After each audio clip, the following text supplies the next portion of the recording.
All right, guys. So we have chapter 10, which is overall covers rotational motion. But I'm going to break it down into three parts because it's rather a long chapter and I don't want, to make a 2, 3 hour long video. So I'll just break it down into three parts, which is in a way each part covers, one or, a couple of specific topics. For example, part one is going to be on rotational kinematics. Part two is going to be on rotational dynamics, and three will be then on angular momentum. So let's start with part one, which is rotational kinematics.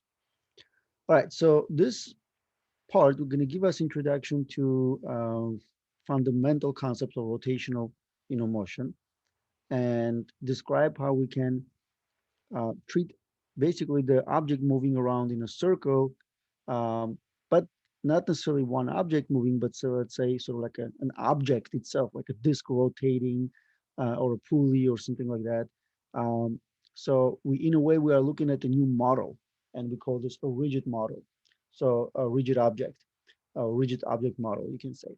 So for example, if you have a disk, so and disk is rotating with respect to like less center, right? In a way you can think like this is a collection of many particles. So the previous chapter, already at the end of the chapter, remember we learned about center of mass, which in a way already gave us an information, uh, kind of leads to the chapter, which is that we can already deal with objects where size now becomes an important factor. That means its shape becomes an important factor. So is it a disk? Is it a sphere? Is it a, just a, or is it a solid sphere or a hollow sphere, right? All of those things basically become important when you talk about, let's say, object rotating. Because think like this, you have an incline and you have an object on the top of the incline. So if the object here at the top of the incline is just a box, it will just slide down, um, so that I can treat it as just a particle. But if it's a ball, or like let's say a bowling ball or disc or something like that, then it can actually start also, rolling. Rolling means is that it's basically rotating as it's going down. So that becomes more important, kind of like let's say the size and shape becomes more important because when something is rolling down an incline, which one will reach a lowest position will also depend on its size, shape, and let's say if it's hollow inside or if it's let's say solid inside. All of those things become pretty much a factor. All right. So anyway, so we are looking at the new type of model, which is a rigid object model, and this is basically we're dealing with an object that is non-deformable. Okay, and the relative location of all particles making up the object remain constant. And in a way, let's say a disk, a pulley, a rod, all of those are pretty much you can think of like rigid objects because they can also rotate. So think like this: if you have some kind of rod, you know, and think like this: if I'm keep fixing at this point at the center, right, then it can technically rotate with respect to the center, right? If I give it a push on one end, it will start basically rotating. That means we can have a disc or you know a rod or a pulley or something like that, right? Rotating, where now it has a radius, which is going to be a big factor, right? Which is basically how far away the the edges with respect to the axis of rotation. We can also have something different. For example, if you have a meter stick, you can make it rotate with respect to center, or you can make it rotate with respect to one of the end, or maybe somewhere off you know center position. So you can actually make it rotate with respect to that point. So that means a lot of complexities will be added into this, into the previous models, right? With addition of this rigid object model. All right, so you can say, right, all real objects are deformable to some extent, but the rigid object model is very useful in many situations where the deformation is negligible. That means, in a way, we're talking about, let's say, when it's something is rotating, it's like more of a disc rather than a pizza dough, right? For example, if it's a pizza dough, so some parts can be moving different speeds and things like that, but we assume that it's a solid object, non-deformable, so motion of every particle more or less happens together. All right. So we're going to be using like, disk or a CD, right? CD compact disc, which is, you can treat this as some kind of like a disk, right? Will be then, let's say, rotating with respect to its center. So we're going to use the next 4 or 5 slides to develop, let's say the kinematics, you can say, of the rotational motion, which is, position change, how fast it's moving, is it speeding up or slowing down or spinning faster or slower, right? All of those things. So obviously, with even like, let's say, linear kinematics, when we started by, defining some kind of, coordinate system, reference position, and then, if there's a position change, then the position change will be with respect to the coordinate systems and things like that, because it's easier to keep track of everything. It's easy to set up equation and, calculate, predict where the object will be at a later time.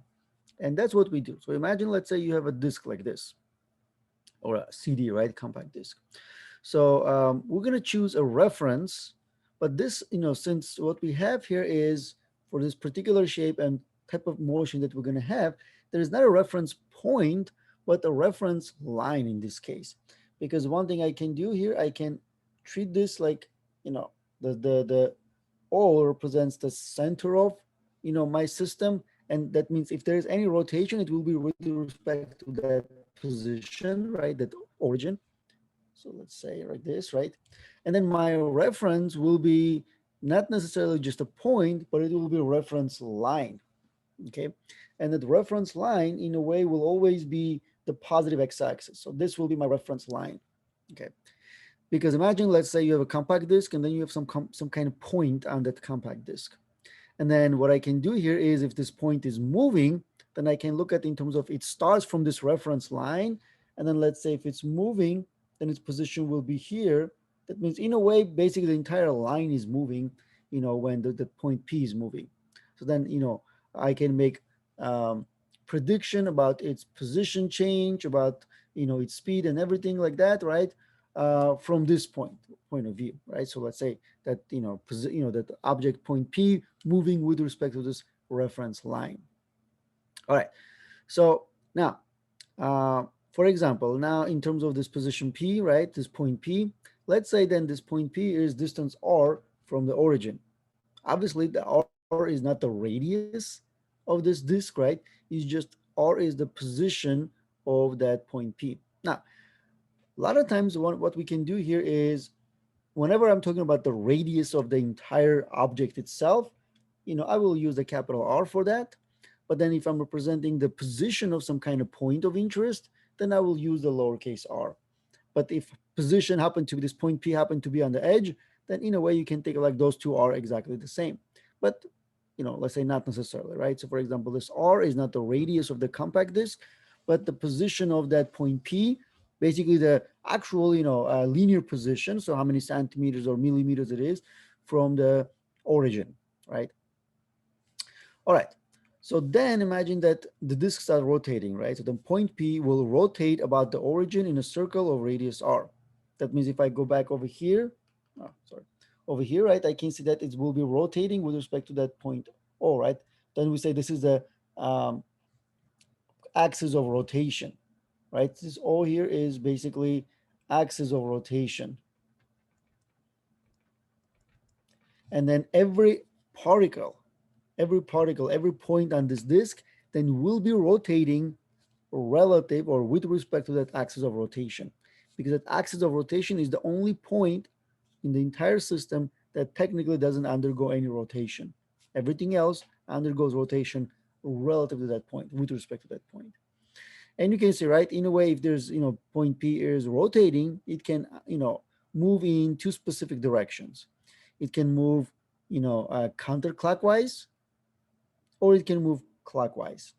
Okay, so then counterclockwise and clockwise basically become very important, distinctly, right? Like let's say it's moving counterclockwise or clockwise, going to be similar to if the object is moving to the left or to the right for the linear systems.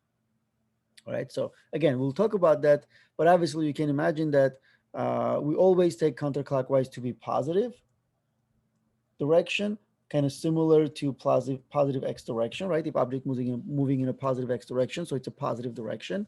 So the counterclockwise will always be positive direction. And then if object moving clockwise, then this will be a negative direction. So basically it will be negative direction. similar to object moving in a negative x direction, right? Moving to the left is kind of similar to the object moving clockwise. All right, so let's say then this point P rotate about the origin in a circular radius r. That means if I have my disk over here, and this point P here is this point on this disk right there, right? With distance r from the origin, then when the entire disk is rotating, well, so will this point P. It will go and come back, and at any time, if you look at its distance from the origin, it will be distance r. That means it's going to undergo, basically some kind of circular motion with the radius r for that point P, specifically that point P. Okay, so for example, if I can take then say the r, the big R is the radius of that entire compact disk. Now, how about other points? Well, every other point will also, like every other point or every other particle, will also undergo exactly same, basically one full cycle, all right? Let's say rotation. Uh, is there let's say circle going to be radius r? Well, depends, probably not, because let's say if I'm talking about, let's say, another point P prime, well, P prime going to undergo this displacement, right? This basically rotation, and that circle with respect to the origin for that P prime is not equal to the same as P, because r prime is a little bit bigger than let's say r, right? So bigger radius, so the circle that P prime will make as it goes around in the circle, well, it's bigger. So, and one of the things we can do here is we can see that when the compact disk is rotating, both point P prime and P, which are right next to another, right? When the disk is rotating and this completes one cycle, exactly the same time point P and P prime complete one cycle. Everything about any points, happens simultaneously together.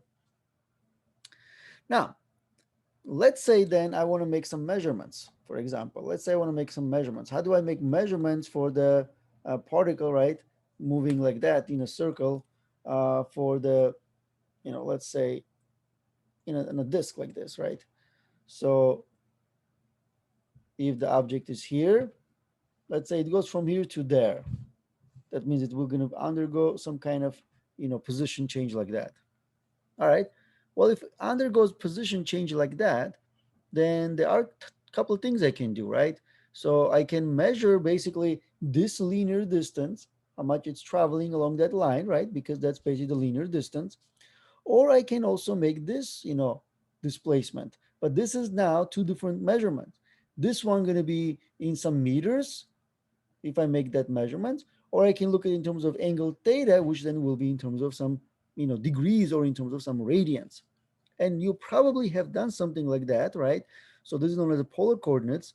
So we can use polar coordinates to represent basically the displacement of that particle P as it goes from this point one, let's say, to from this point one to this point two, right? So particle P undergoes that displacement from point one to point two, and I can represent that displacement in terms of some kind of linear position change or angular position change by using, a polar coordinates. Remember, in terms of polar coordinates, you have this r and theta, and we can see then r is the distance from the origin to P, and theta is the measured counterclockwise from the reference line. So that means things like this. If this is my system, this is the point one and this is point two, right? Where the particle undergoes that displacement. I can use this position S, position change, right, as S, right? Which is basically known as the arc length. Or I can represent that position change by this, by this theta, angle of theta. Okay. And hopefully you guys remember your arc length equation, which is, arc length equals r times theta, where in this case, theta is given in terms of radians rather than degrees. All right. So this is very important equation because this is something we're going to be using quite a lot, which tells us that there are two ways to measure that displacement for that particle P. One way I can look at in terms of the linear. So this is, again, this is known as a linear displacement of that particle. That means how many, meters, right, it will undergo as it goes from point one to point two. Or I can represent that in terms of, radians, right, which is like that. And this is known as an angular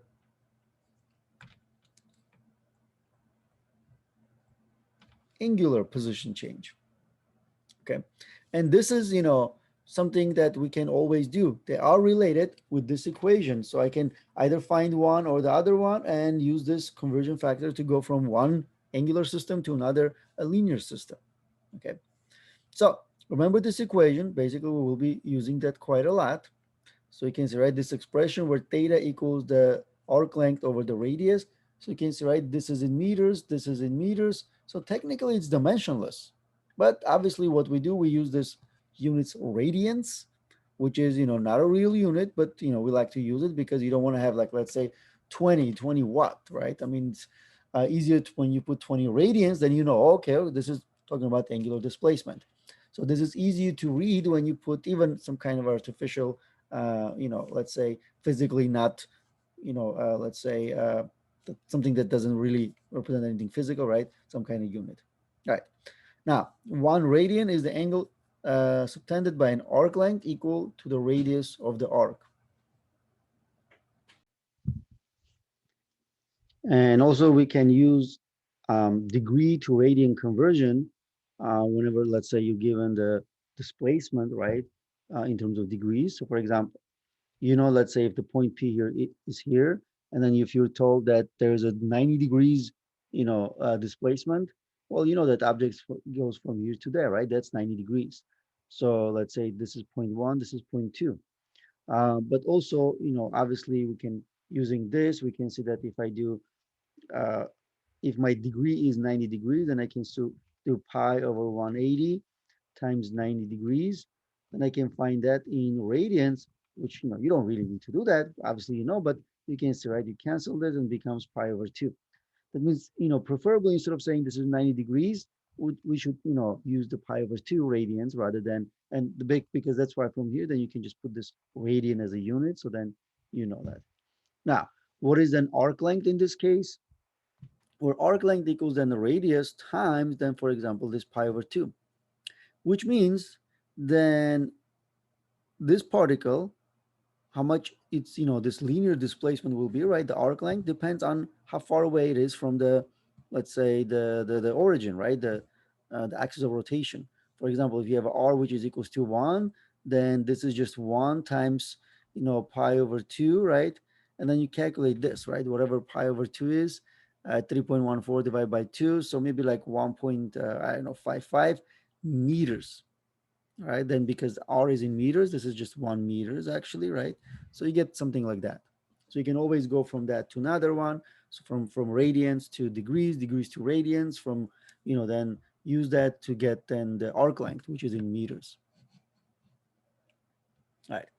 So we can associate the angle theta with the entire rigid object as well as with the individual particle. So this is, so let's say in a way, if you were wondering like, okay, so if you can do the arc length, why do we need the, theta? You will see that it's much more useful for us to develop this polar coordinate, this angular, let's say kinematics, right? To use for, rotating systems. Because, for example, um, let's say you have a disk, which, again, I'm using this because this is easier to kind of visualize it. Let's say, again, I have a particle here, right? Let's say I have a particle here, and this is my particle one. Now think like this. So this particle one undergoes this displacement. All right, so that's displacement. Now, in terms of if I'm talking about my displacement in terms of theta for particle one, what is the displacement for particle one? Well, it's a displacement for one full cycle. That means I can say the change in position, right, for the particle one is for one full cycle. All right, so what do we use for one full cycle in terms of degrees? Well, we say it's 360 degrees. How about in angle, in radians? Well, hopefully you know that as well, right? It's 2 pi radians. So I can say it's 2 pi radians. Well, how about if I had another particle? So let's say particle 2, which is here. Try to use a different color. So let's say this is particle 2. How about for particle 2? Well, particle 2, let's say, undergoes this displacement. Remember, I'm assuming that when the disk rotating, those P1, P2, those 2 points rotate together with the disk. So when the disk rotates one cycle, P1 rotates one cycle and P2 rotates one cycle. So if I do, what is then theta 2 for the, well, for particle 2, when the disk rotates one cycle? Well, it is also 2 pi radians, right? It is also 2 pi radians. Well, that means, we can associate this angle theta, right, with the entire rigid object. Why? Because particle 1, particle 2, and even if I choose, let's say, particle 3, right, they all undergo exactly same 2 pi radians displacement when the disk completes 2 pi radians, rotation. Every single particle in that disk also undergoes 2 pi radians displacement. Now let's talk about, the arc length for each one. Well, particle 1 has the arc length of r times, let's say, the for the particle 1, right? So let me like the S1, right? So this is R1 times theta 1 or delta theta 1, doesn't matter, right? So, well, how about then S2 is equals to R2 times theta 2? Now the question is, are they the same? Well, obviously they're not the same. Why? Because particle 1, particle 2 have different r with respect to the axis of rotation, right? So this is the distance for particle 1, this is the distance for particle 2, and this is the distance for particle 3, right? Each one has a different r. Different r gives you different, arc length. That means arc length of 1 is not equals to arc length of 2, is not equals to arc length of 3, let's say. But, in terms of delta theta 1, delta theta 2, and delta theta 3, right, they're all the same for every single particle. That means I don't have to worry about individual particles when talking about rotation if I use angular variables. That means if I use delta theta for displacement, I can just generalize it for all the particles. If I'm using delta S for the displacement, well, I have to know, okay, which particle specifically am I talking about? Because every single particle gonna have a different displacement. I mean, the linear displacement. Because you can see, right, if I'm talking about some kind of particle here, this is the display, this is like linear displacement, which is along the, the length of that circle, compared to maybe this guy, which is here, and this is also different displacement. You can see, right, how much this green has to cover exactly same time is not exactly the same how much red has to cover, because all that is a different, much extra, length that, the green particle has to cover, right? So that means the arc length is not the same. So that's why, remembering that every particle on the object rotates through the same angle, we gonna, even though we know this, we're gonna be developing this angular variables, angular position change, angular velocities, and things like that. That means we're gonna look at, this rotational or angular positions instead of using the linear ones, which is, something we can do, but not very practical for this, particular examples. All right, so now, what is the angular position? Well, it's a, position of the rigid object that we use theta in radians to represent with respect to the reference line. So you can write it's angle theta between the reference line and the object and the fixed reference line in the space. So the fixed reference line in space is often the positive x-axis, which is, our reference line. So you can see, right? Let's say this is our particle. Okay. So particle is point A. So this is a t initial. This is where we start. Well, what I can do here is, with respect to my reference line, I can find the position of object at initial time, which is at point A. So this will be this angle, this, position or angular position. And I can say then, all right, so then particle moves from point A to point B. Again, instead of like looking at this, right, looking at this, which is the arc length, instead of that, I'm gonna, ignore that. I'm gonna say, all right, so what is that final position of this object relative to the reference line in terms of radians? Then this is that line. So this is then the final angle radians. Then what I have here is the next, you can see, right? What I want to do here is find this angle theta, because that is the change in theta, right? When the object goes from here as point A to there as point B. So that delta theta is the angular displacement, kind of similar to delta x, right? When you go from point A to point B. And this is given in terms of, units of radians, right? So then I can say then the, final position minus initial position, but angular position, right, gives me angular displacement. Okay. And you can say this is the angle that reference line of length r sweeps out. Okay. So let me kind of, do it here. So make sure like you understand, right? Delta theta is theta final minus theta initial. Kind of similar to saying that, there's also delta S, which is S final minus S initial, which I can do, right? I can say that this is S final, this is S initial. I can still, sorry, other way around for the arc length. And I can even, relate those two together, right? I can say that delta S is equals to this R, which is the position of the particle, right? Relative to the origin. So it's R times then delta theta. This is how my linear system, right, related to my now angular system using that equation. So the R is the, conversion factor in a way.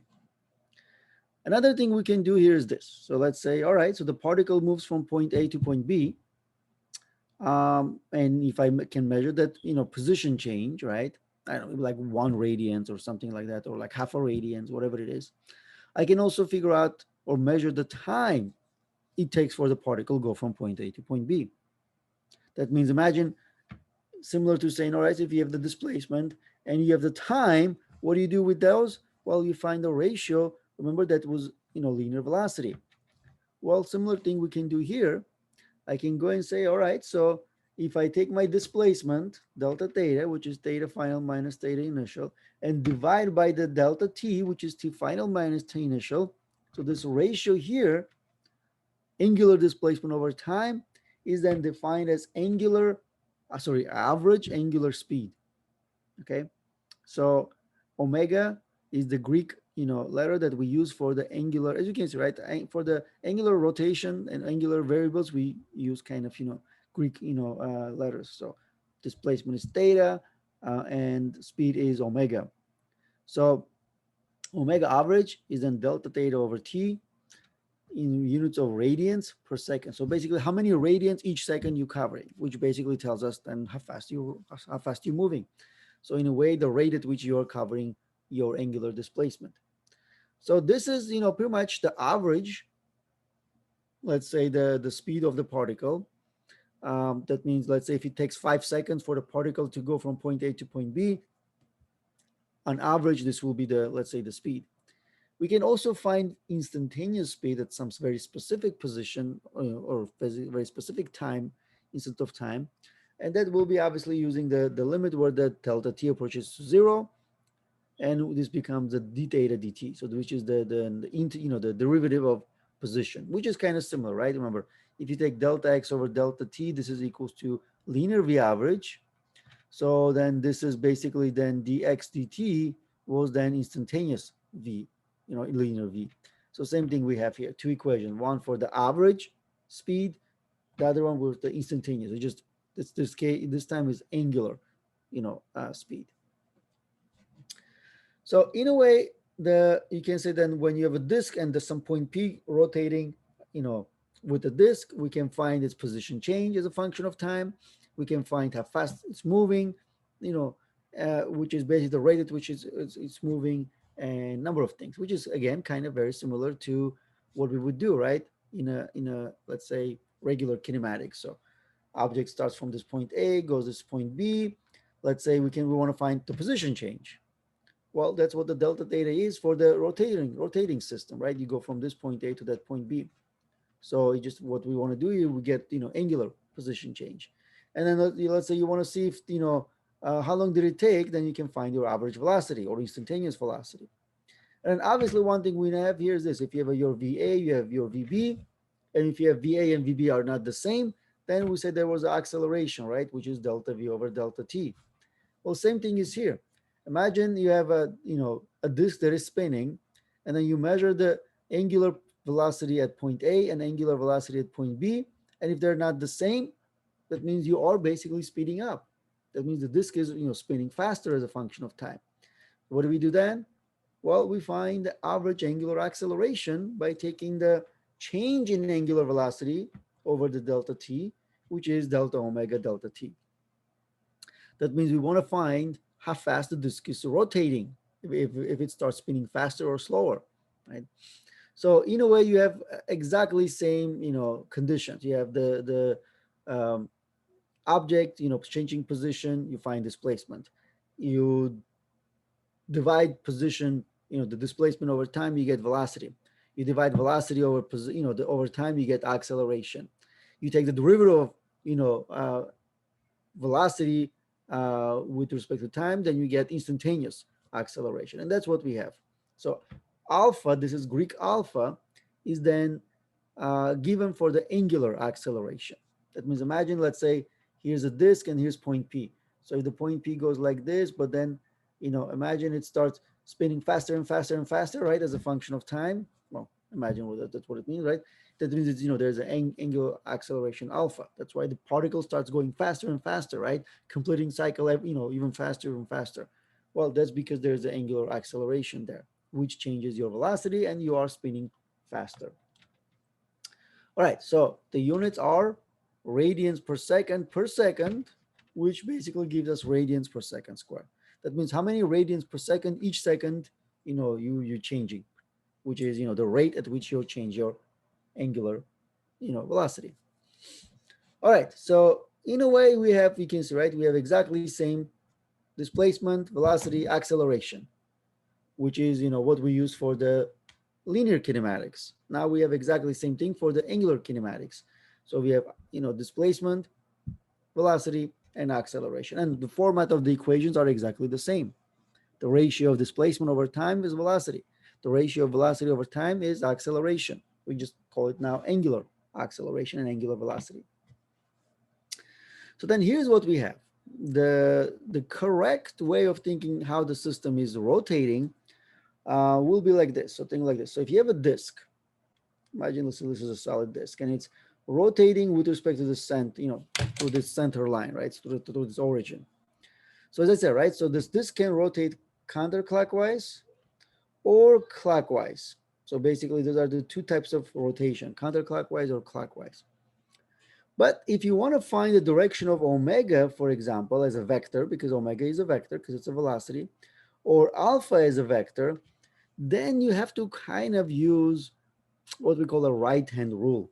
So this right-hand rule, because technically the direction of the omega can be simplified and say, all right, it's counterclockwise if this disk is rotating counterclockwise, or you can say omega is clockwise, which in a way, if the omega is counterclockwise, it's positive. When it's clockwise, it's negative.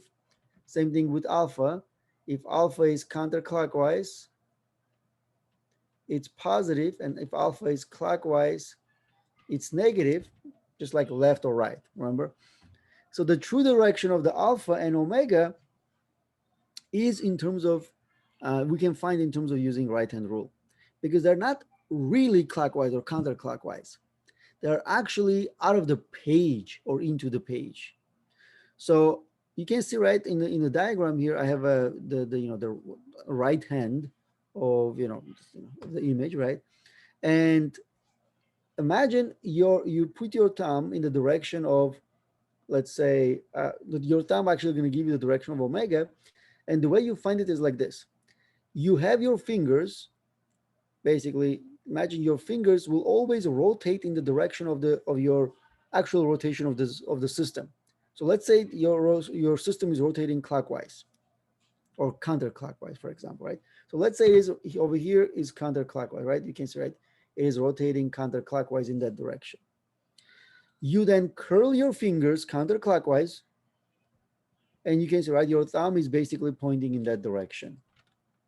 That means if your fingers are rotating counterclockwise, you curl them counterclockwise, your thumb is pointing in the direction of then omega.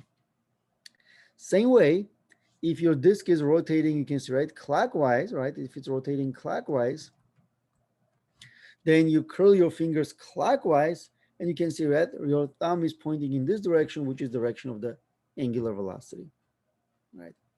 That means what we have here is the thumb gives you the true direction of the angular velocity, which is going to be always, think like if this is the plane of my disk, I can simplify and say omega is counterclockwise or omega is clockwise, but the true direction of the omega is out of the page or into the page.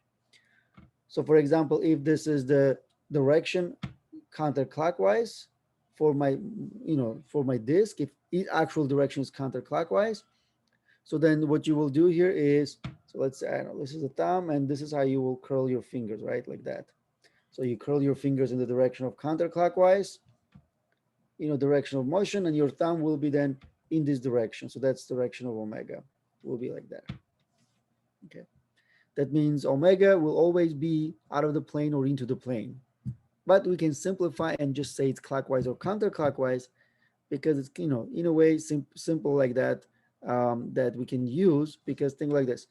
If this is the disk and if it's rotating counterclockwise, the omega is out of the page. If it's a disk that's rotating clockwise, then omega here is into the page, right? So it's always going to be kind of like that. So that's why I can just say it's, let's say that omega is counterclockwise and it's negative. Or I can say omega is clockwise and negative, or omega is counterclockwise and it's positive. All right. So now what I have here is this. Remember those equations, which are basically the kinematics 1, 2, 3, and 4 that I used in chapters 2, 3, 4, and things like that. So those are kinematic equations. Well, I can use exactly same equations or some format, right? If my, acceleration, but the condition was that acceleration is supposed to be constant, not zero, but acceleration is supposed to be constant. Same thing I can do here. If my alpha is constant, then I can use the same equation format that I had before using this, okay? Which means that in a way we have even the rotational motion, right? We can break it down into two types of motion, non-linear or linear. Let me put like linear here. Linear, and this one is non-linear. So non-linear or linear. Remember, non-linear was, if I kind of do that here as well, linear. Not linear was acceleration was zero. See what happens in equation 1 when acceleration is zero? V final equals V initial. In equation 2, what happens when the acceleration is zero? X final equals X initial plus Vt. Equation 3, what happens when acceleration is zero? V final equals to V initial. And same thing, what happens, if X final acceleration is zero, which means those two are equal to one another. So V initial plus another V initial over 2 gives you, basically, same equation as number 2, which means that motion is constant. That means that it's a linear motion, uniform motion. So this is, let me put like it's uniform, not necessarily linear. Sorry, non-uniform. My bad. And this is uniform rather than linear. So this is just uniform motion. If acceleration is constant, you have a constant, velocity motion, a is zero. Same thing is here. If the acceleration is not constant, then you have a nonlinear motion, and all of those equations can be used. So what happens when, you have a non-uniform rotational motion with a constant acceleration? You can use all of those equations. What happens here? Exact equation 1, V final equals V initial plus AT, becomes omega final plus omega initial equals alpha t. That means for every linear variable, you just replace it with angular variables. So carefully study those equation sets, right? You will see that exactly same kinematic equations, but linear variables replaced with angular variables, and the conditions are also the same. What happens when you have a uniform rotational motion? Well, uniform rotational motion means that alpha is zero. So what happens to equation 1 when alpha is equals 0? Well, it means omega final equals omega initial. What happens in equation 2 when alpha is 0? Well, it means theta final equals theta initial plus omega times time, and omega is constant. So remember, when alpha is 0, omega is constant. So same thing, right? Equation 3, again, omega final equals omega initial, and equation 4 basically gives you the same equation 2. That means you can have a disk that is spinning at constant rate. That means you have some kind of omega, angular velocity, but it's not speeding up or slowing down. That means you have a uniform motion. Or you can have a disk that it starts spinning faster or slower and things like that, right? So maybe something, a motor, right? So let's say it's rotating and then it slowly comes to rest. Well, obviously, omega changes, right? That means there's a constant acceleration, maybe, and then you can use this equation. So you have to be careful in terms of looking at those examples and identifying your conditions, right? What is given, what is not given, what do you need to find, and come back to this, two equations or two set. So you have the non-uniform and uniform angular, equation set, right? So if your alpha is 0, then you have a uniform motion. Use this one over here. If alpha is not 0 and it's constant, then you can use those equations to find displacement, velocity, and all of those things. All right, so we're going to do some examples here so you guys can see more or less. All right, so here's what we give. The angular position theta of a 0.36 diameter flywheel is given by, well, theta equals 2 radians per second cubed t cubed. So this is theta as a function of time. Find theta in radians and in degrees when time is 2 seconds and times t1 is 2 seconds, t2 is 5 seconds. Yes, let's do that first. All right. That means, for part A, I say, all right, so then theta when t1 is equals to 2 seconds equals 2 radians per second cubed, then times 2 second cubed, and I just calculate this, right? So I'm going to get 16 radians. Okay. I'm going to get 16 radians. All right, so how do I, since I'm asking for also in degrees, then I use this, when pi is 180 degrees, but then you rearrange it where then you say pi radians, since you need to cancel radians, 180 degrees, and you use this to calculate 920 degrees. How about theta when t2 equals 5 seconds? So then this is then same thing, right? 2 radians per second cubed, then times 5 seconds cubed. And here I calculate 250 radians. Same way, right?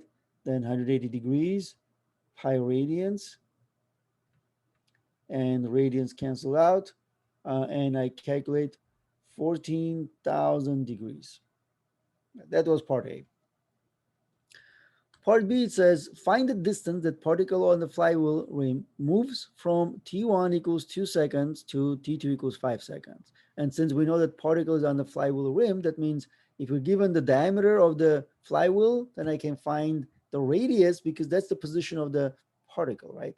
That means R is equals to half of 0.36, right? Because diameter over 2, which will be then, what is it, 1.18 meters. So that's basically, the radius. So then part B, I can calculate distance that particle on the flywheel rim moves. Now, what do I mean by distance? Well, see, it doesn't tell you, let's say, angular position or something, or angular displacement. It's asking for the distance, which means, it's asking for the arc length, pretty much. Now, what do we do with arc length? Remember, arc length equation.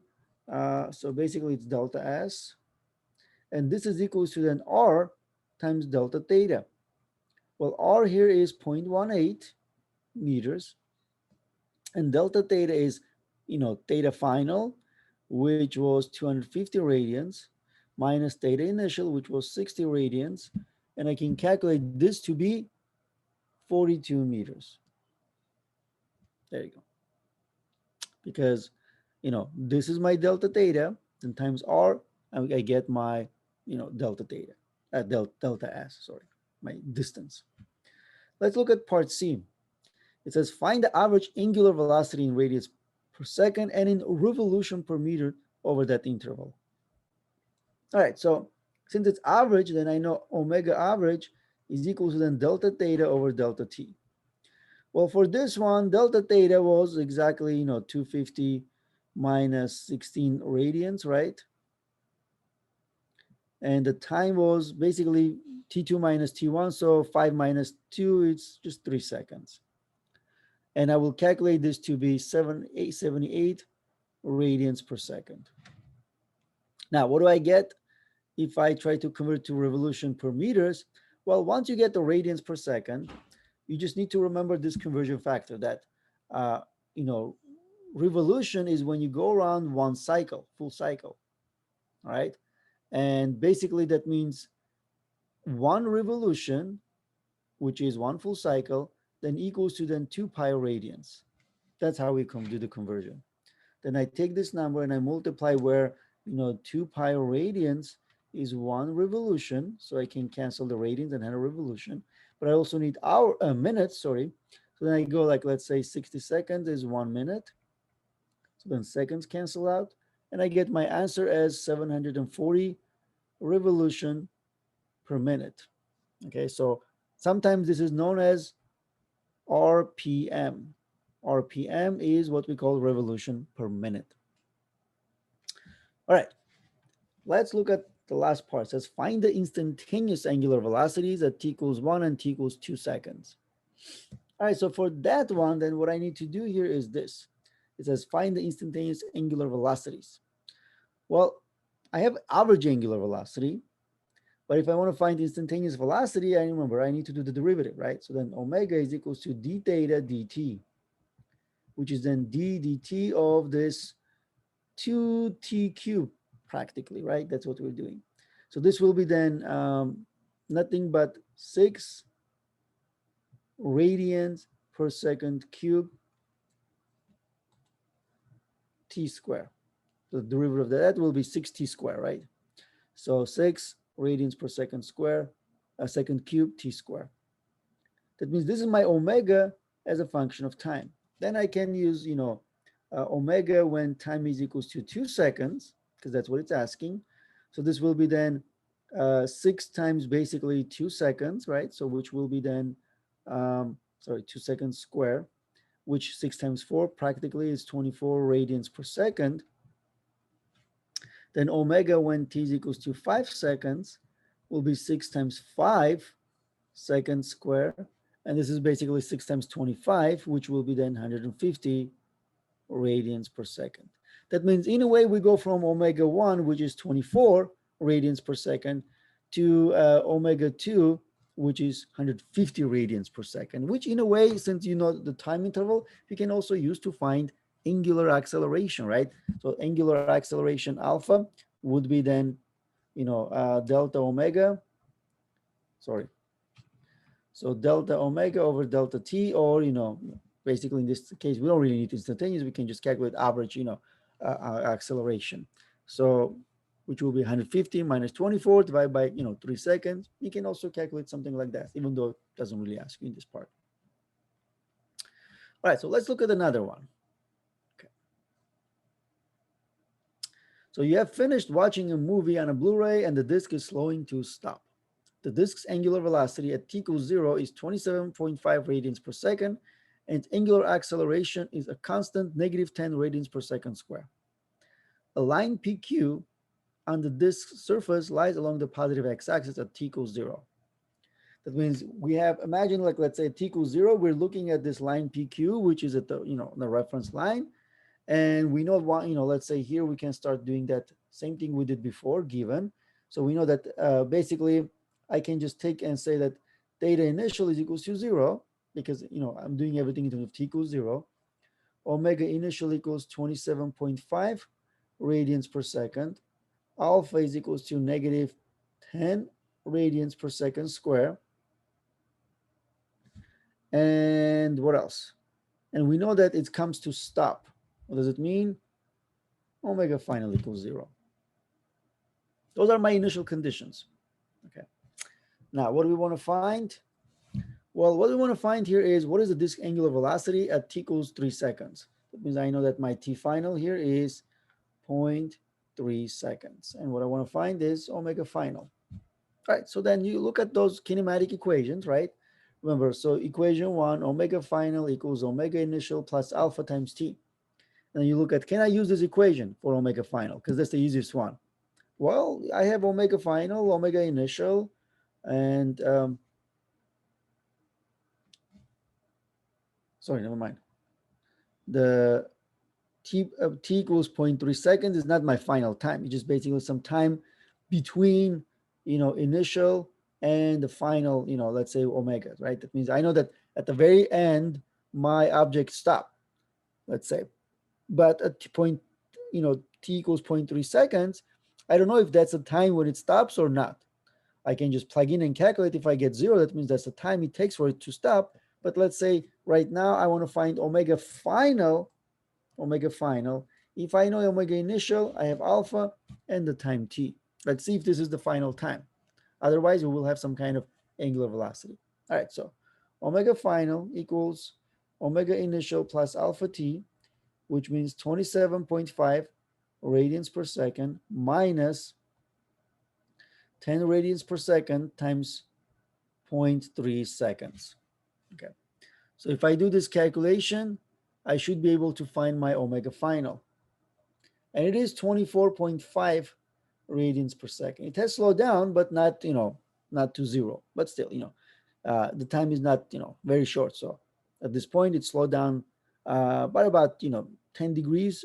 Sorry, 10% or something like that, right? Almost 20%, but not, all the way to zero. So this was part A. Part B, it says, at what angle does the line PQ make with the positive x-axis at the time? All right, so then that means it's asking for the delta theta. So I can calculate delta theta, which will be then finding my displacement. One thing I know here is I know my initial displacement, initial position, but not the final position. So in a way, I'm looking my delta theta. Or I can say like, all right, so I'm looking for the theta final. Well, theta final, now that I have, right, omega final, I can use either equation 2, I can use equation 3, or I can use equation 4 to find the same thing. And in a way, any one of them are basically a fair game. So for example, I can use equation 2 when omega final equals omega initial, sorry, theta final equals theta initial plus omega initial times time plus 1/2 alpha times t squared. I can use this. Or I can use equation 4 where theta final or delta theta equals omega initial plus omega final divided by 2 times time. See, to me, that's a little bit easier, for example. But you obviously can use also this, right? Omega final square equals omega initial square plus 2 times alpha times delta t, sorry, delta theta. I can also use this to find delta theta, but this is probably the hardest one to go around.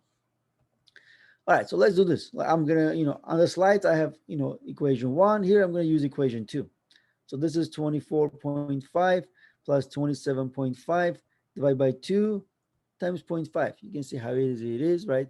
And you should be getting then 7.8 radians, right? So you should be getting 7.8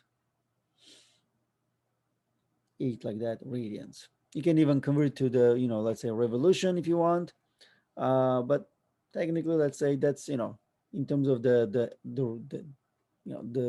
displacement in terms of radians. You can go from here to the revolution, or you can go to the, let's say degrees. Up, let's say whatever the question is asking. All right, so kind of, again, we do know that we can represent all of those things, the position, the motion, and everything in terms of linear variables. And sometimes it's useful. For example, let's say if you have a object, right, moving around like this, imagine this irregular shape object is rotating with respect to the origin. So if I take some point P on that object, then what I can do here is I can look at, all right, so this object going around, and I can find its tangential velocity, okay, which, remember, velocity when something goes around in a circle, always the velocity is tangential. And that's a linear velocity. So this V here is in meters per second. It's a linear velocity, okay? So then how can I relate that to the angular velocity, for example? And how can I relate that to my rotational motion? Because, for example, think like this. So if it goes from this point A to this point B, right, or point 1 and 2, I know that I can look at the linear displacement, which is then equals R times angular displacement, right? So we have this. Well, I can, in a way, use this as well, because, remember, what is linear velocity? Linear velocity is ds dt, right? The derivative of the, linear position, linear displacement. Well, how about this? How about instead of s, I write this r times theta. So, s equals then r times theta. So that I'm taking the derivative of the arc length, but arc length equals r times theta. Well, r is always going to be constant, so I can remove that. So this becomes d theta dt. That means it's r times d theta dt, but we learned that d theta dt is nothing but omega. That means here's how those are related. All right, so let me show you in the next slide again. So the magnitude of tangential velocity, what we call tangential speed, is ds over dt, and we do that, ds over dt equals r times d theta dt, and d theta dt is omega. So here's how linear velocity related to the angular velocity. Okay, so in a way, if I make a make a table like this, so I say, okay, so this is displacement, so this is in terms of linear, and this is angular. So for displacement is arc length, for angular is delta theta. And I have velocity, which is then v, which is, think like this, ds dt, and here's omega, which is then d theta dt. And then we have acceleration. Now, here's what I have acceleration. By the way, if I want to relate those, right, how they're related, well, they're related where then delta s equals r times delta theta. Now I have, v is equals to r times omega. Basic displacement related angular and linear, and this is velocity related angular and linear. And this is always tangential, velocity equals r times omega. Well, for the acceleration, we have this. Remember, we have technically two types of acceleration. Remember, there is a radial acceleration, which was speed squared over r, and there was a tangential acceleration, which was dv dt. So, but so this is the linear acceleration. But there's only one angular acceleration, which is d omega dt. So which one is this guy related to, radial or tangential acceleration? And that's a good question. So one of the things we will see in the next slide is that, so if I take tangential acceleration, which is dv dt, but then I'm using this v equals r times omega, so this becomes r times d omega dt, and d omega dt is alpha. That means alpha is related to the tangential acceleration, and only tangential acceleration. Because centripetal or radial acceleration, which is speed squared over r, if I again replace speed is equals to r times omega, you can see, right, centripetal acceleration is only equals r times omega squared. There's no alpha there. That means you can, as the disk is rotating, or any object is rotating with respect to some origin, it's always going to have a centripetal acceleration. But it doesn't have to have a tangential acceleration.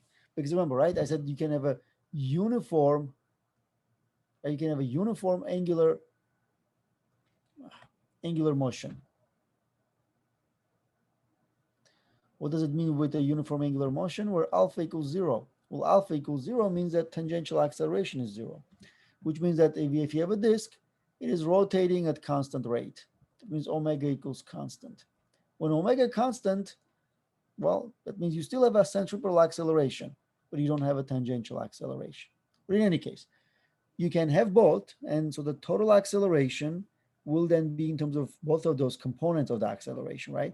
One changes the speed, the other one changes the direction of the object. So it's tangential acceleration square plus radial acceleration square, quantity squared under the square root, right? So and that's kind of what we can do.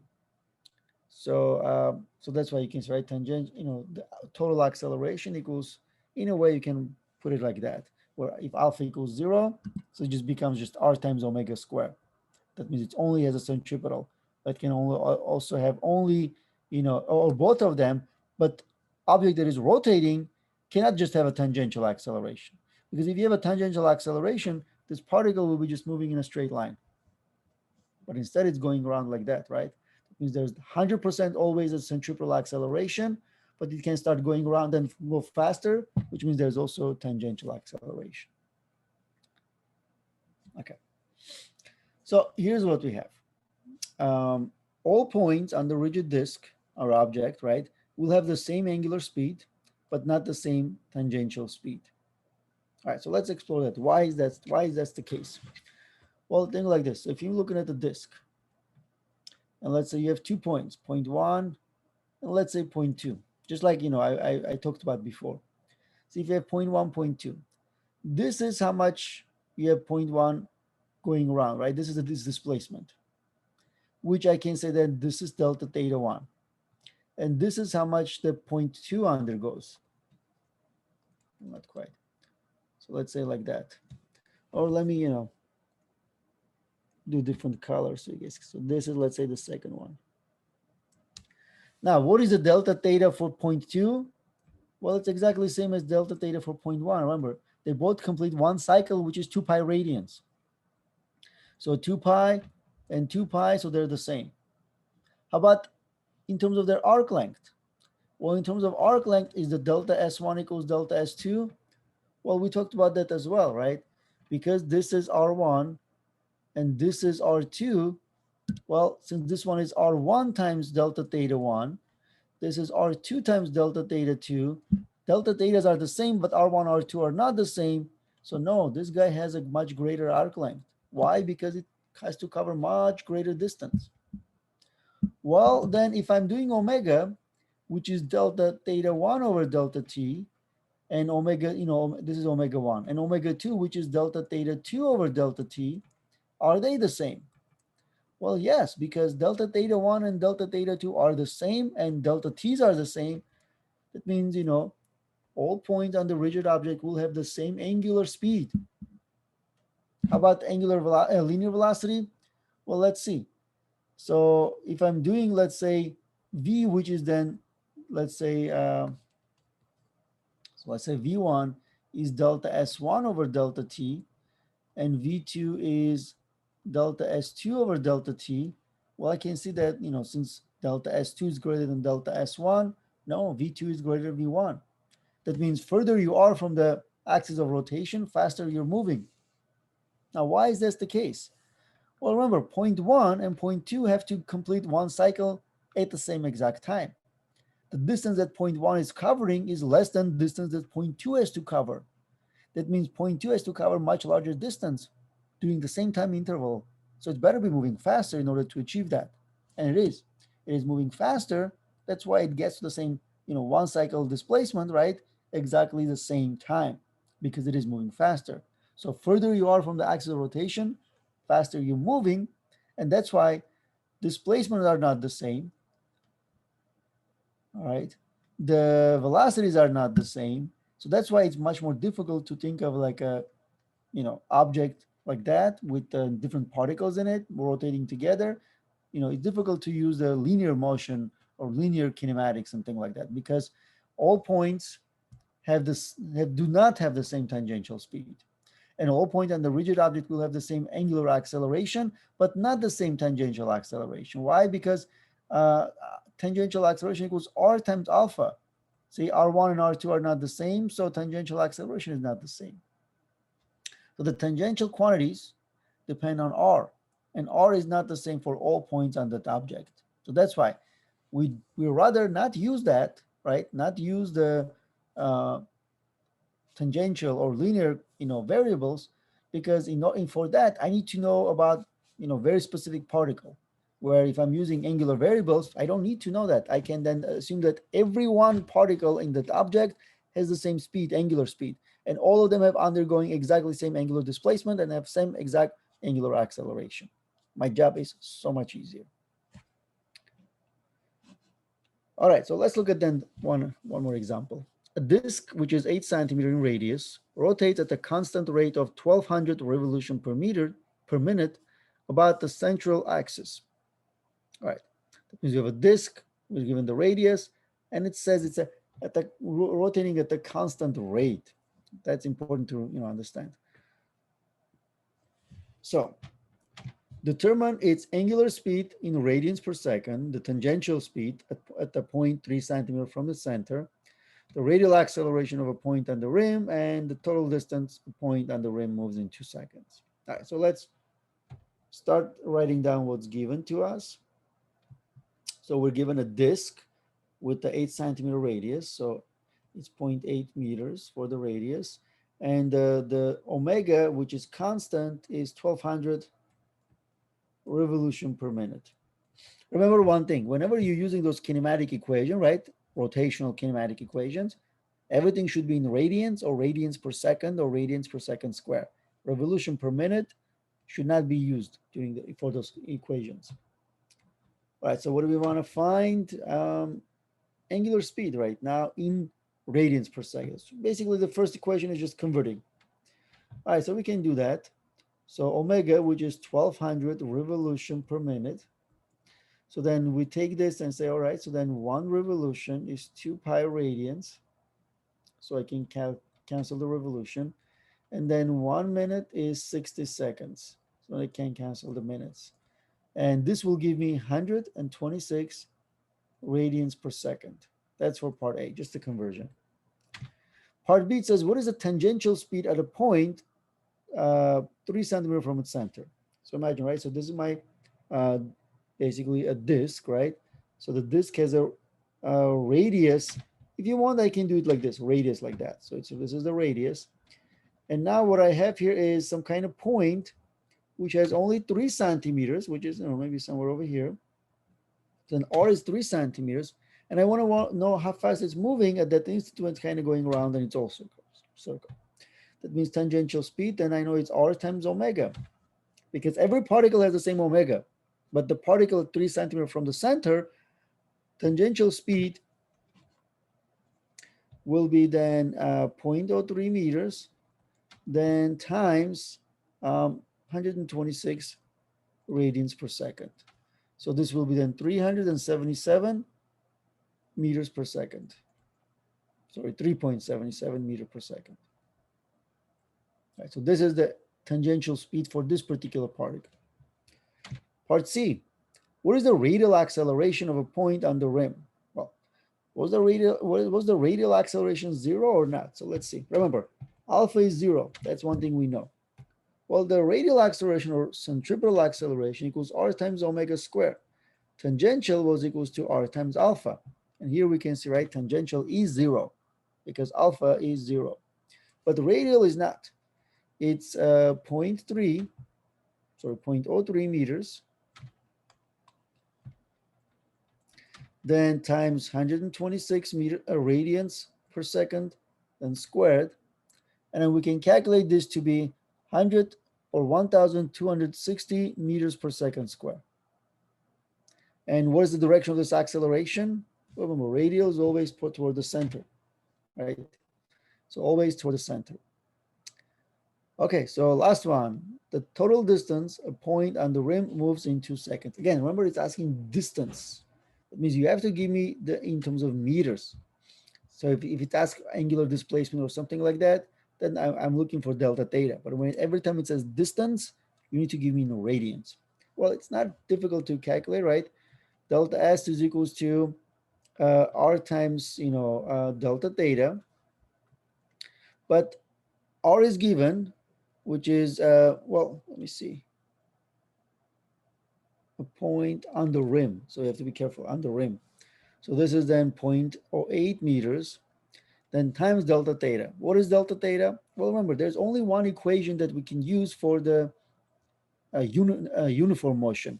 With delta theta is equals to just basically, omega times time. That's it, which means 0.08 meters times 126 radians per second times 2 seconds.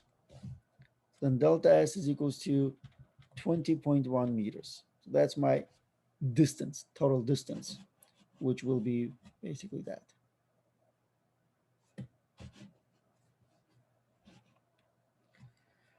All right, so another important thing we can talk about here is this. All right, so let's say that's our object rotating with respect to some axis, right? Axis of rotation. So this is axis of rotation. So this object is going around.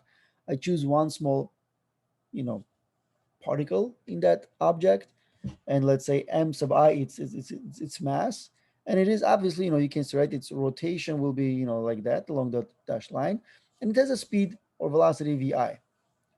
Well, if it's moving, right, that means this object is moving, and that particle is also moving with some velocity. That means it has a kinetic energy. If it has a kinetic energy, then we can use this equation here: 1/2 mass times speed squared. So You can think of like, let's say this is an extended object. That means a rigid object. But if you think of like, let's say this is a collection of many particles. So we take one particle, right? So its kinetic energy is 1/2 mass times speed squared, right?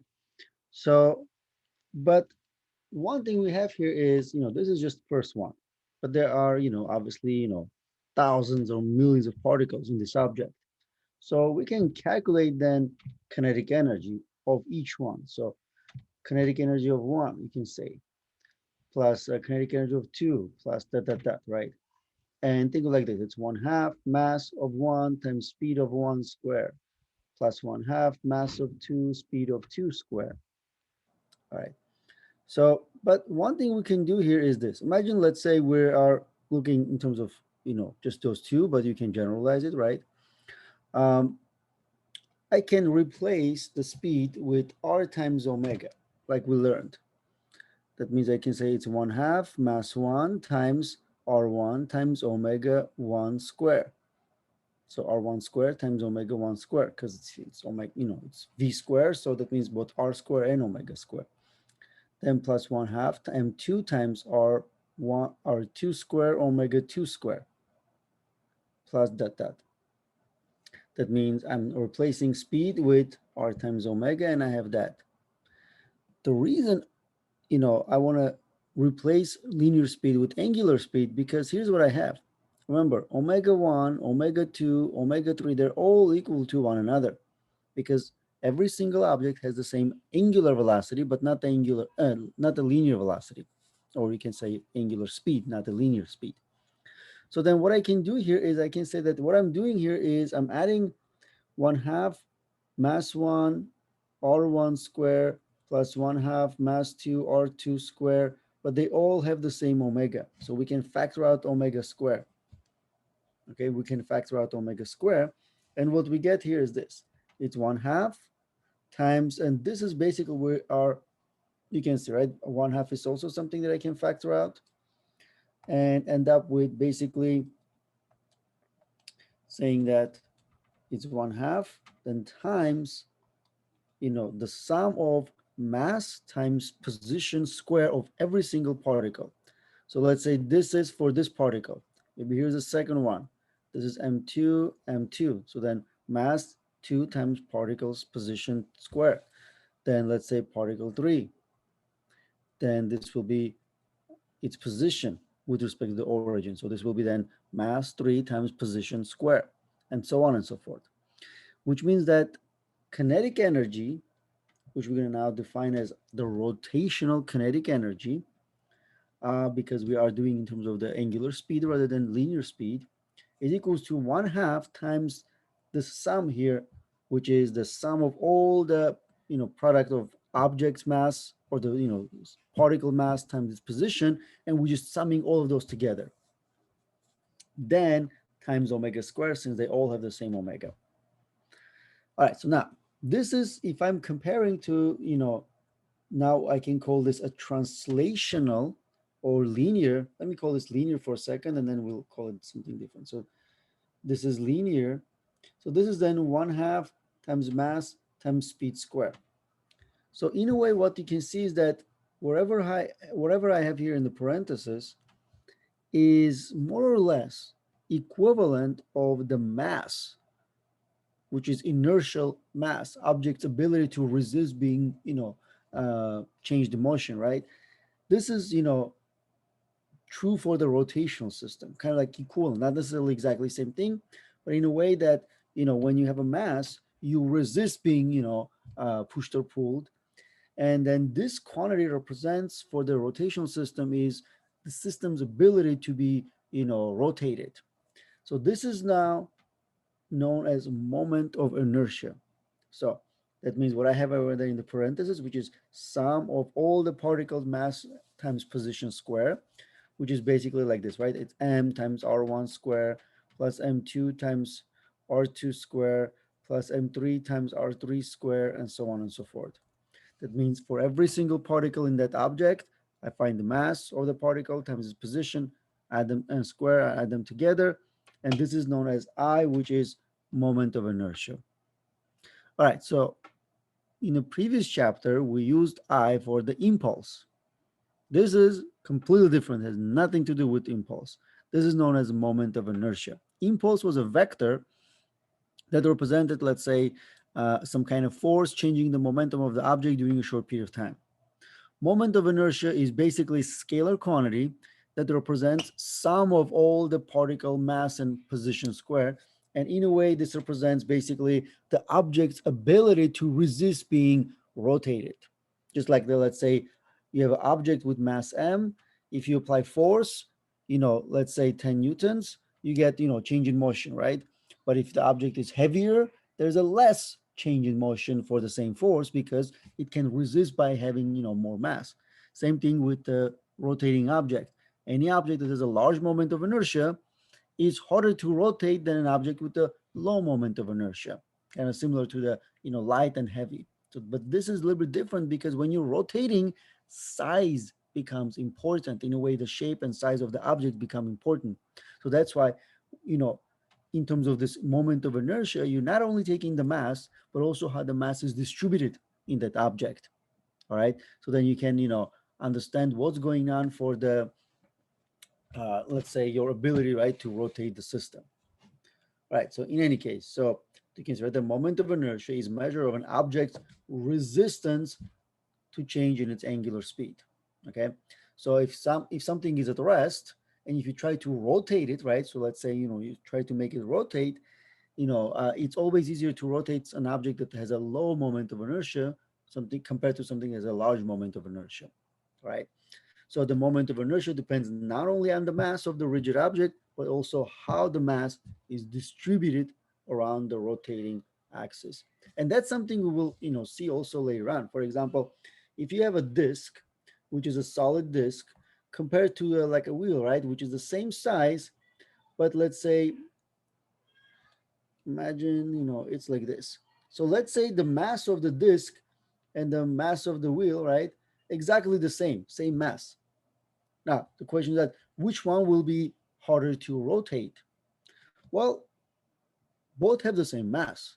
So you might think that, oh, both should have the, same, let's say for us, it will be the same way, rotating each one. But that's not quite. Because see, the way mass is distributed for the disk is all, everywhere. And if it's rotating with respect to the center, right? So you can see, right, there are a lot of mass that's very close to the, to the center. So, and the moment of inertia is, the sum of each particle mass times position, let's say squared. Where if I'm looking at then the wheel, right, what I have here is that all that mass now is, here, distributed here, only here, which is, like let's say they're much further away from the, let's say, axis of rotation, which is again at the center. That means, when I'm doing this calculation, mass times position square, see the position of each particle here is always going to be greater than, let's say the total sum over here, because you have more particles, distributed a lot further from the axis of rotation than in the disk. So then moment of inertia for the wheel, oops, moment of inertia for the wheel will be greater than moment of inertia for the disk, right? So this will be always true because of the way the mass is distributed. Okay, so that's why it's not only depends on the mass, but also how the mass is distributed. And here you have much more mass distributed further, which then increases this r, right? And if you increase r and plus you squaring it, then you're going to get overall, larger, moment of inertia. All right, so generally similar to the center of mass that we looked at last time. um, when we're looking at the moment of inertia, we also can have sort of like, let's say, two different types of calculation for moment of inertia. There can be calculation for moment of inertia that's for the system of particles.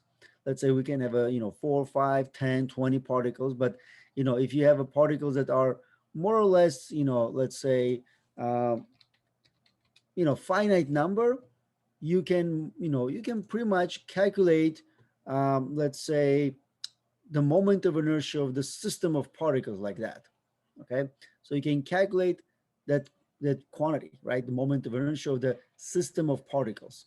And it's a relatively straightforward calculation, because what you're doing here is you're just looking at um, every one, particle, its mass, how far away it is from the axis of rotation, and just adding them together, right? So let's say thing like this. So if you have 1, 2, 3, 4, 5, so let's say this is your system. Look at with respect to what is it? Let's say this point P, right? It is rotating.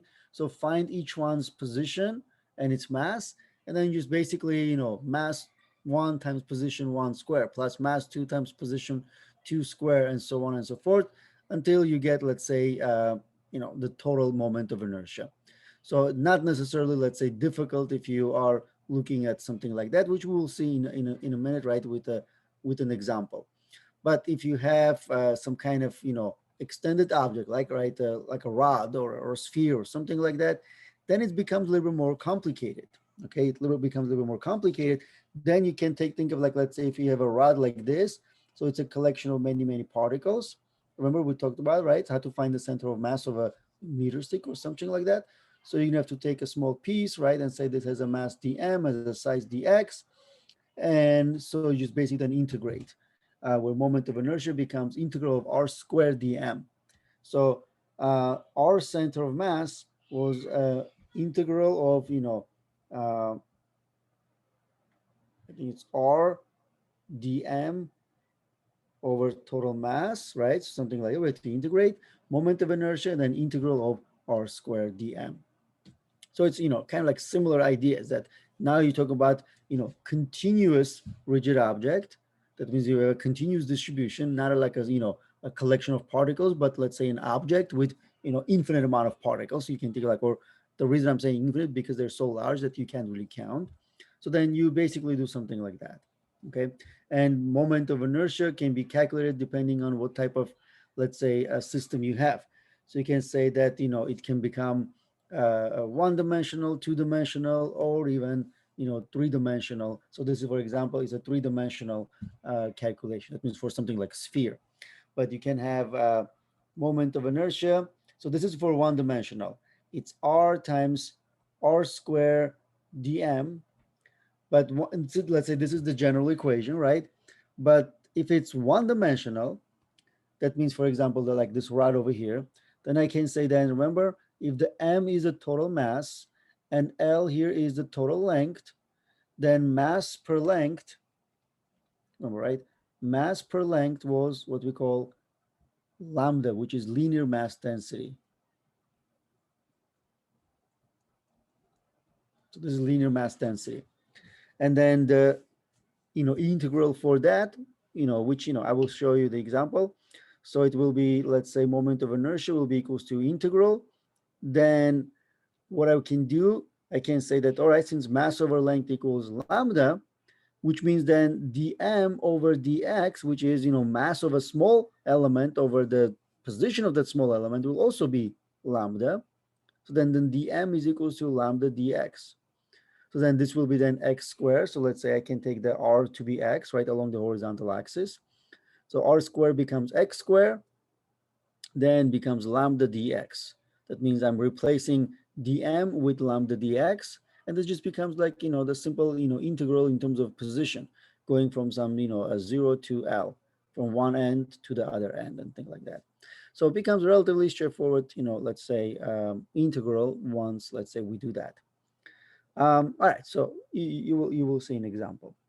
So then what we can do here is rotational kinetic energy, which was pretty much 1/2 then times sum of this m sub I r sub I square omega square. Now that we define this sum inside to be the moment of inertia, then you can rewrite the rotational kinetic energy in terms of 1/2 I, which is the moment of inertia, I omega square. Okay, that means now we have two types of kinetic energies. One we're going to call translational, which is same as linear. So it's 1/2 m times v square. And that means if the particle is moving along the linear axis and things like that. And if you have a system that is rotating, then the rotational kinetic energy is equals to 1/2 I omega square. All right. Now, here's then what we have. Moment of inertia is generally a very difficult, thing to calculate for, let's say, non-symmetric objects. But luckily for us, for some of the symmetric objects, it's not necessarily that difficult, and we can, let's say we can calculate that.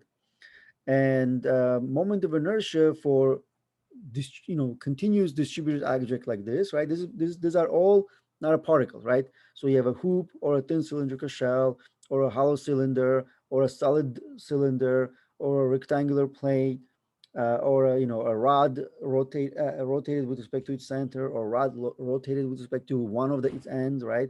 Solid sphere or a hollow sphere, they all have, continuous distribution. Okay.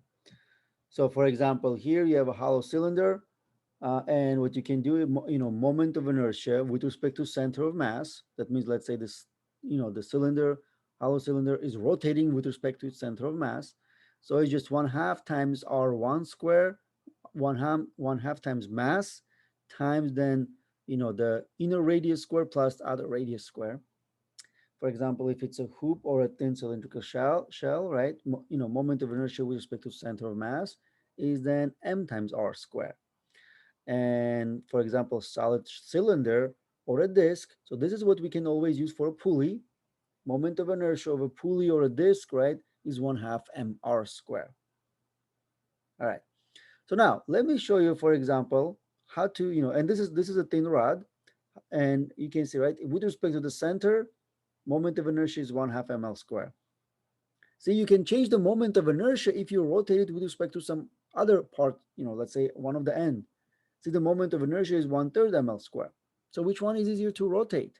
Or which way is easier to rotate this rod, with respect to its center or one of the ends? Well, you can look at the moment of inertia. This one is 1/12 ml square. This one is 1/3 ml square. Whichever is smallest gives you the better, chance to rotate, which means here you get to rotate this as simply, a little bit easier than at one of the ends. Now, for example, let me show you how you can get this quantity. That means if you rotating with respect to, and you can see, right, this is not the with respect to center of mass, with respect to one end. So you get 1/3 ml square. And similar way then you can do to, let's say, get this. I'll let you like practice that on your own at home. So the equation will be like this. It's integral r square dm. So if I take this to be then, let's say, the x-axis, right? I take that to be x-axis, and I can say, all right, so I'm gonna just choose a small, element, small piece, right? And I'm gonna say it has a mass of dm, it has a size of dx, and it's a distance x from my, let's say, reference position, and it has a length of l. Then what I can say here is this integral becomes, after taking that mass per length equals lambda, which is linear mass density, which is also will be equal to the ratio of dm over dx. By the way, hopefully you guys understand why this is valid, right? So think like this. So let's say if you take this piece of, let's say, gold, see if I find its mass, and if I find its volume. See, if I do mass per volume, what do I get? I get density, right? Mass over volume of the object, you get density. Hopefully you learn about those. Well, what if I get, like, let's say, a small piece of this, like, let's say, gold, I carve it out, right? Small piece. So the question is that if I take the the mass of that small piece, like dm, right, and its size or its volume of that small piece, which is dv, what will I get? Will I get different ratio? No, because that small piece is also gold. So even though it's smaller mass, smaller volume, that ratio still will give me the same density as the, any gold, because gold has one density. That's why here this linear mass density is the same for the entire mass over entire length, or the small mass over small length, right? So that means if I'm choosing just tiny element over there, it will be the same lambda. But this allows me to rearrange, right? Cross multiply where dm is equals to lambda dx. And I can say, since this is along the x-axis, I can say this is just x squared, and then dm is replaced with lambda dx. And then my limit becomes basically going from one end, which is 0, to the other end, which is L, right? Then this is equals to lambda is constant. I can remove that. So it becomes 0 from L. x squared dx. And this becomes just lambda times x cubed over 3 going from 0 to L. Now, what do I get? I get lambda L cubed over 3. Right, doesn't look like what I have over here. Well, that's because I need to get lambda and replace it with this, total mass over total length. If I do that, right, total mass over total length, then times L cubed over 3, this will cancel that. And what I get here is 1/3 ml squared. And that's what I have over here. So, okay, so, right, this is how you find moment of inertia of a continuous distribution. That means you have to do this integral. You have to replace the dm with the lambda dx, something like that. For something like, a plate like this, which is, surface, then what we do, we say that, we take a small piece and say, okay, it's mass over then the area, dm over dA, rather than, x. So, or basically, it's mass over its area, how the mass distributes over that area. This is known as sigma, and this is a surface. Remember, this one is, linear mass density. This is linear surface density. Or you can take, like, let's say, three-dimensional object and say, all right, so I can take the mass over volume to be rho, which is the, linear volume density, which is basically like a density, right? And this is also same as dm over dv, okay? So which kind of what I did over here. So that means, those are the things that you can do, all right? And we can always then say dm is equals to either rho dv if it's three-dimensional, dm is equals to sigma dA, which is, two-dimensional, or this dm is equals to lambda dx if it's one-dimensional. And then use those depending on what type of problem you have. It's either two-dimensional, three-dimensional, or one-dimensional, let's say. All right, but in any case, I'm going to allow you guys to have this table with all of those quantities and values and things like that, on the quizzes and exams. That means you can just print it out or, copy this on one of your, formula sheets and just use it. If you know it's a disk or a sphere or a rod, you can always use this, moment of inertia that is given to you already, unless I ask you to derive it. Let's look at this example. You have a rigid rod of negligible mass lying along the y-axis, connects three particles. The system rotates about the x-axis with the angular speed of 2 radians per second. So you can see, right? So with respect to this point, it rotates like this, right? With the with the speed of 2 radians per second. Find the moment of inertia about the x-axis and the total rotational kinetic energy evaluated from 1/2 I omega squared. All right. So this is a system of particles. I don't need to integrate anything. All I have to say here is this: moment of inertia total is equals to moment of inertia of 1 plus moment of inertia 2 plus moment of inertia of particle 3. So let's call this M1, let's call this M2, let's call this M3. So then this is being the origin being the center.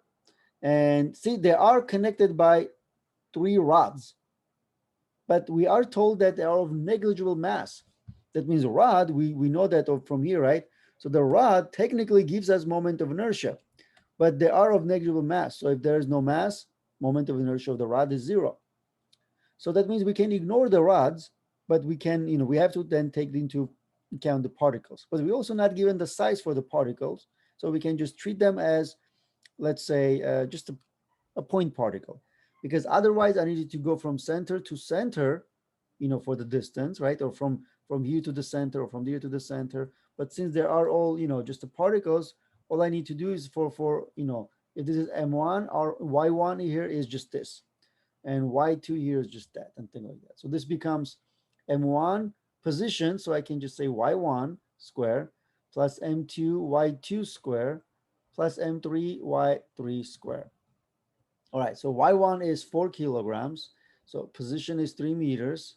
So square plus object 2 is 2 kilograms. Position here is minus 2 meters, but we're squaring that anyway. So plus object 3 is 3 kilograms. Position here is minus 4 meters square. Okay. And then we just basically calculate, in terms of what we're getting out of, sum of all of those. Okay. And you can see that if I add all this together, right? If I add all this together, I'm going to get 92 kilograms times meter square. By the way, kilograms times meter square is the unit for the moment of inertia because m times r square, right? So as you can see, right, if you're dealing with a system of particles, it's just, sum of mass of each particle times its position square. That's what the moment of inertia is. Otherwise, you need to use one of those integrals. Okay, so this is moment of inertia. It says find the total rotational kinetic energy. Well, total rotational kinetic energy is then, 1/2 I total omega square. And I can say omega square because, every particle moving with the same angular velocity or angular speed. So 1/2 times 92 kilograms meter square, then times the omega, which is 2 radians per second, and we will get 184 joules. So that will be the total rotational kinetic energy. All right, so here's another thing I have. If you go back to this table that I showed you here, look at the moment of inertia of the sphere, solid sphere, 2/5 mr squared. But the key here is it's solid, plus that it's with respect to the center of mass. That means this disk is rotating with respect to center of mass. See, because if it's thin, right, thin spherical shell, that means it's empty inside, it becomes 2/3 mr squared.